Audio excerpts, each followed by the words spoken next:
and welcome back to WebTech tutorial. In today's tutorial episode, I'm going to show you how to recover your forgotten StarMaker password and log into your account smooth. Watch the video till the end to learn how and subscribe to our channel if you haven't yet.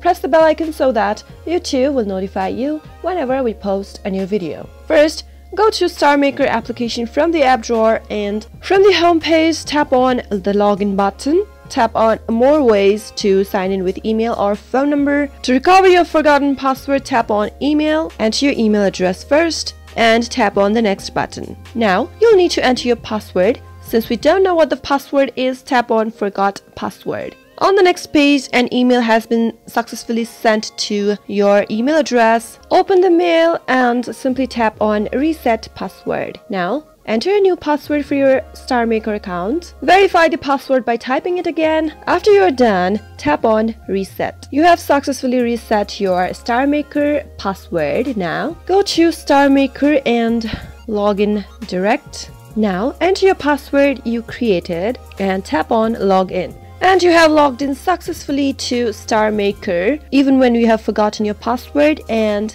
that is how you can do it. I hope the tutorial was helpful to you. Next time you log into StarMaker, remember that you have changed your password, so make sure to enter the new password you created just now. I'll be back soon with more tutorial episodes like this again soon. Thank you for watching the video till the end.